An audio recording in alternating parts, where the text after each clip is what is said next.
A confiança é um dos pilares para o sucesso no trading, só que em excesso, essa confiança em excesso pode se transformar numa grande armadilha. Hoje eu vou te mostrar, nesse vídeo aqui eu vou te mostrar o que exatamente você precisa fazer para se proteger disso e proteger seus lucros, certo? Antes de tudo, se inscreva no canal se você ainda não está inscrito, corre aí, se inscreve, ativa as notificações para você não perder nenhum conteúdo, combinado?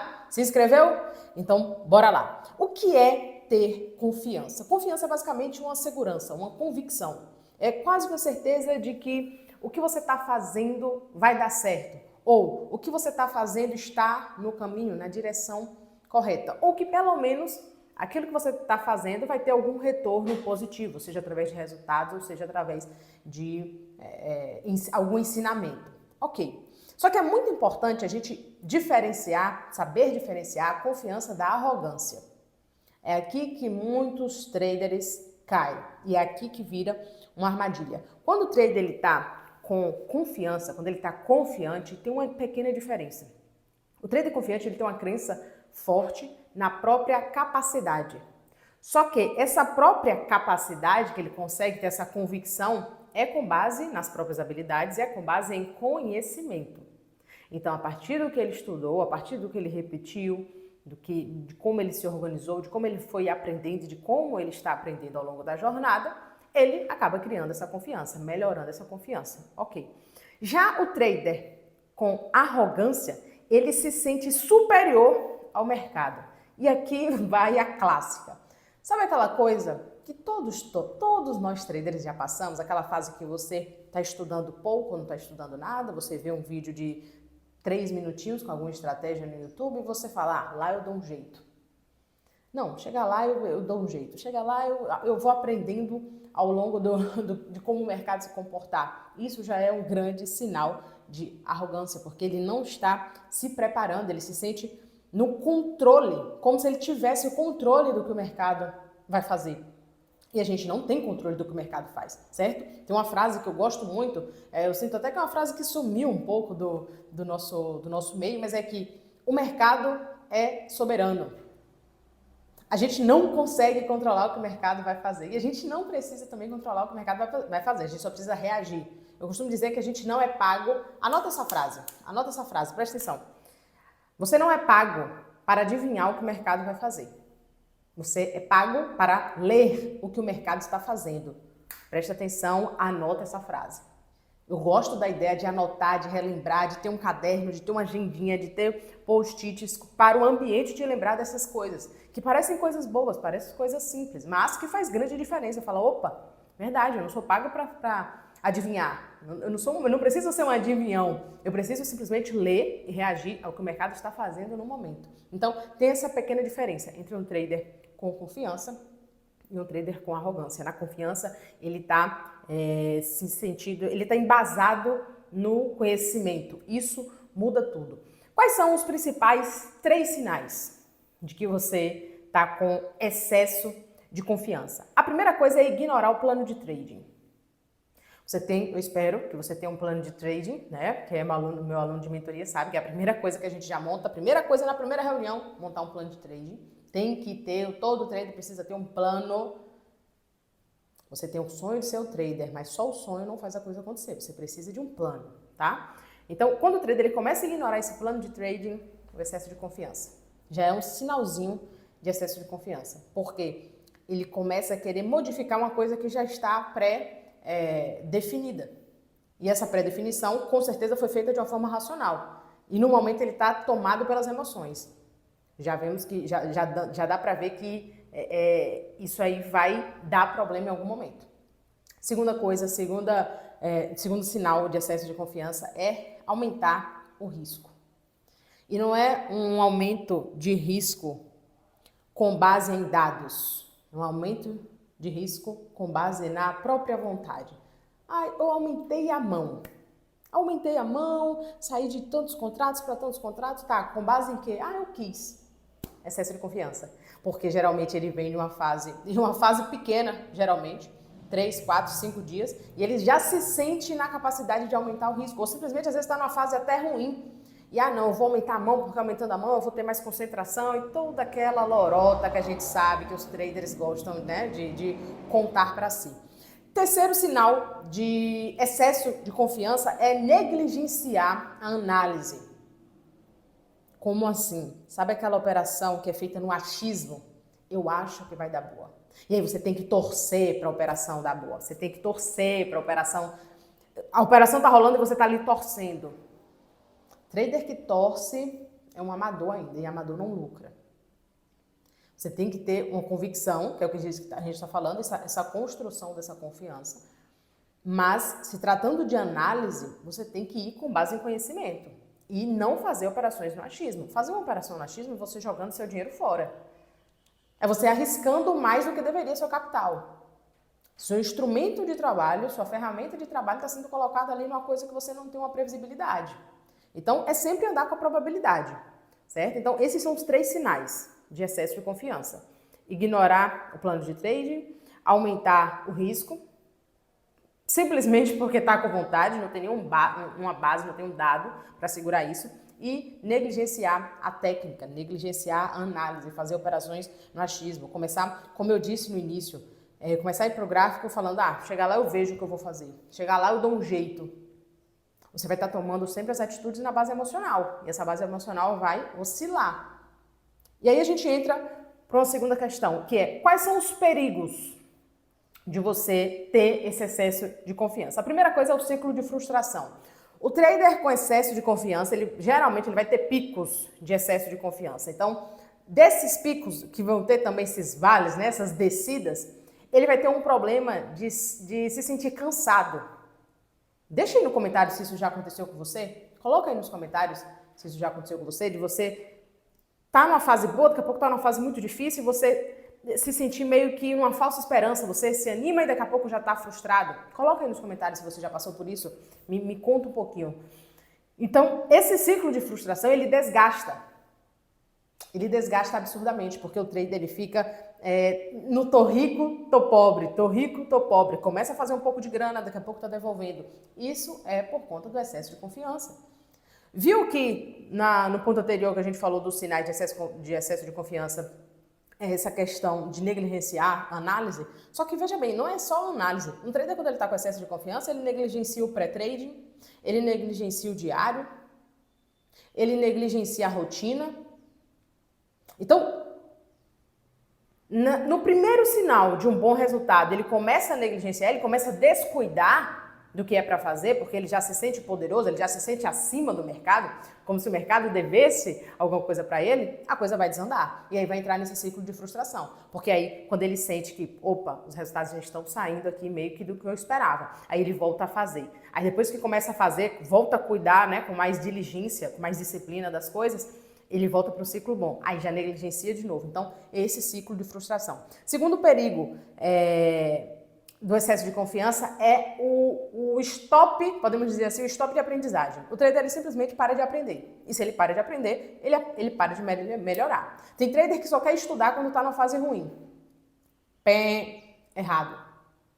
Erradíssimo. Eu cometi muito essa falha. Muito essa falha. Eu não parava exatamente de estudar, mas eu sei. E é aquela coisa, a gente precisa ter uma conversa sincera com nós mesmos.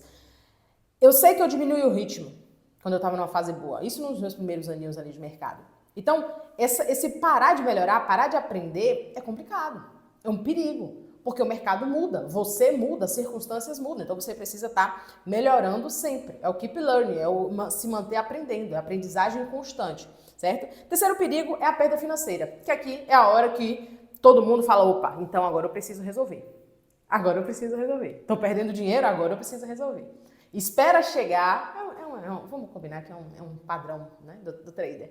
Tá tudo dando certo, mas ele sabe que tá dando certo da forma errada, mas enquanto ele não tomar um prejuízo, ele não toma atitude. São pouquíssimos traders que tomam atitude antes do prejuízo vir. Então, perda financeira, o prejuízo, que é perigoso, porque o dinheiro no mercado, o dinheiro, né, o nosso dinheiro como trader é a nossa ferramenta de trabalho, é o nosso oxigênio no mercado. Sem o dinheiro não dá para trabalhar. Então, se você perde isso, vai junto muita coisa, inclusive essa confiança também. Então, esse é um dos perigos aí do excesso de confiança. Agora eu vou te mostrar aqui, vou te falar quais são 3 as 3 atitudes que vão te ajudar a evitar isso, que vão te proteger disso, certo? Então, já pega papel e caneta. Primeira coisa, seguir um plano de trading. Aconteça o que acontecer, você vai seguir seu plano de trading. O que seu plano de trading está dizendo para você fazer no seu pré-trading?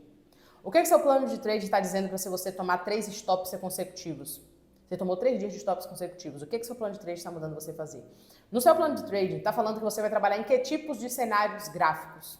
No seu plano de trading, está falando que você vai seguir que tipo de gerenciamento? Aconteça o que acontecer, você vai seguir seu plano de trading. Não importa se você está empolgado, não importa se você está triste, não importa se você está chateado, não importa se você brigou com sua esposa, com seu marido, com seu chefe, com seu funcionário. Não interessa, você vai chegar e fazer o que é para fazer.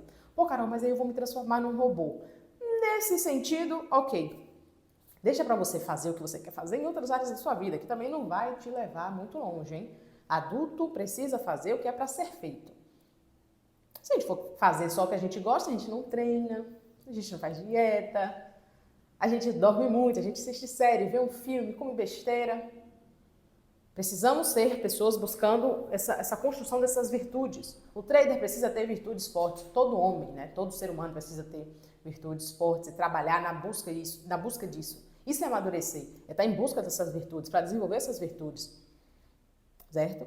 Então, seguir o plano de trade. Aconteça o que acontecer, você vai seguir o plano de trade. Você já tem definido a estrutura do que você vai seguir.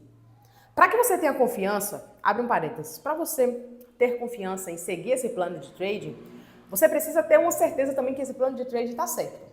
Esse é o papel de um mentor, tá? Esse é o papel de um mentor. Você consegue, sim, definir isso sozinho, mas se você tiver um feedback de alguém mais experiente, melhor ainda. De qualquer forma, você precisa dar um jeito de ter um plano de trading, regras claras. O plano nada mais é do que uma lista com regras claras do que você vai fazer. Se acontece isso, você faz isso. É o que na psicologia chama de intenção de implementação. Se X, Y. Se isso acontece, eu faço isso, eu reajo dessa forma. Precisa ter um plano de trade. Essa é a primeira atitude que vai te ajudar a evitar o excesso de confiança. Segunda coisa, fazer avaliações. Analisar dados com frequência. É o papel do diário de trader. Se você é um trader que não faz diário de trader, eu sinto te dizer que a coisa não vai fechar, que a coisa não vai acontecer. Pô, Carol, tá me dando notícia triste? É só você começar a fazer o diário de trader, você preencher, registrar. O trader precisa de dados. A gente não melhora aquilo que a gente não mede. Então faz parte do processo você ter esses dados para melhorar esses dados. Então você precisa semanalmente, quinzenalmente, mensalmente, fica ao seu critério. Eu acho semanalmente uma coisa legal, pelo menos dar uma passada de olho ali, você fazer essas avaliações. Avaliar os dados e se avaliar, porque num diário de trader correto, você também vai ter as informações, principalmente emocionais, tá? Que você sentiu no dia. Terceira atitude que vai te ajudar a evitar o excesso de confiança é continuar estudando. Você precisa continuar estudando. Lembra que no perigo do excesso de confiança a gente falou sobre eu parar de melhorar, parar de aprender? Então a solução é você continuar estudando, continuar investindo em conhecimento. Você precisa investir em conhecimento independentemente da fase que você está. Você não pode achar que você está na fase ruim e não vale a pena você investir em conhecimento. Você precisa aprender. Tudo que você não sabe, as coisas que você não consegue ainda, os resultados que você não tem ainda estão escondidos atrás das coisas que você não sabe. Então basta você buscar para aprender. A gente vive na melhor época para aprender. Você coloca uma coisa no YouTube, você coloca uma coisa no Google, você encontra as coisas. Você precisa ter essa proatividade. Então continuar estudando independentemente. Está na fase ruim? Estuda. Está na fase boa? Estuda. Investe em conhecimento, compra livro, compra curso, entre em mentoria, tenha contato com traders mais experientes. Precisa ver essa troca. Se você for olhar os médicos da sua cidade, eu tenho certeza, olha os médicos da sua cidade. Quais são os médicos mais bem remunerados? São aqueles que estão estudando, que vão para fora, né? Tem toda uma cultura em relação aos médicos, de ir para fora do país estudar, ou de ir para congresso. Veja os médicos mais defasados da sua cidade. Fala, pô, o médico tal é bom, tal, mas vacila em diversos pontos. Foi os que pararam de estudar. Não é só no mercado, é em qualquer profissão. Você quer ser bom, você precisa estudar, se preparar. E dá para fazer isso de uma coisa divertida, dá para fazer isso de uma forma divertida, dá para fazer isso de uma forma legal. Cada um vai ter seu método de estudo. Para alguns vai ser ler, para alguns vai ser videoaula, para alguns vai ser ir numa palestra, para alguns vai ser ver vídeo, para alguns vai ser ter uma mentoria individual, para alguns vai ser ter uma mentoria em grupo. Mas encontra a tua forma de estudar porque é fundamental. Eu poderia dizer aqui que você vai se transformar num trader em 5 minutos com um vídeo de 5 minutos no YouTube. Não vai. Já tem muita gente te iludindo quanto a isso. Não vai. O trader é um profissional. E como todo profissional que quer ser bom, ele precisa trabalhar para ser bom, ele precisa se esforçar para ser bom. E aqui a gente vai diferenciar os que querem de verdade e os que estão brincando, né, de querer dinheiro fácil. Não é dinheiro fácil, é um dinheiro teoricamente simples, mas não é fácil. Precisa do seu comprometimento, precisa da sua vontade de fazer a coisa dar certo, tá? Precisa que você invista tempo, energia e dinheiro, certo? Não existe o receber, o ganhar, o receber em si sem dar nada em troca. Ou você está dando ali sua energia, ou você está dando seu tempo, ou você está dando seu dinheiro. É a vida adulta. A vida adulta é isso, correto? Então, observa tudo isso que eu te falei, veja onde você está falhando e vai para a ação. Um ponto bônus aqui que eu quero te trazer é o seguinte: você precisa de feedbacks. Você precisa saber se o caminho que você está seguindo está correto. Então, conversa com traders mais experientes, conversa com amigos, não sei se você está em grupos de traders, mas você precisa ter feedbacks, você precisa buscar esses feedbacks para saber onde você está errando, qual é a direção, porque muitas vezes você está colocando intensidade, mas está colocando na direção errada. Então, observa, para pensar sobre isso, o que é que você pode fazer sobre isso, porque cavar certo no lugar errado é cavar mal. Então, essa é a tua intensidade que você está colocando. Carol, eu já estudo, eu já faço aquilo, eu já faço isso outro. Na direção correta é o que vai garantir aí uma melhora, né, nos seus resultados. Vai ver seus resultados melhorarem e vai ver seus resultados acelerarem de certa forma. Combinado? Então, se esse conteúdo aqui foi útil para você, se inscreva no canal, ativa as notificações para você não perder nenhum conteúdo que eu subir aqui e deixa o like, tá? Se quiser também contar sua história, falar um pouquinho do que você achou dessa aula aí nos comentários, ficarei muito feliz, vou ler todos os comentários. Beijo, abraço e até o próximo vídeo.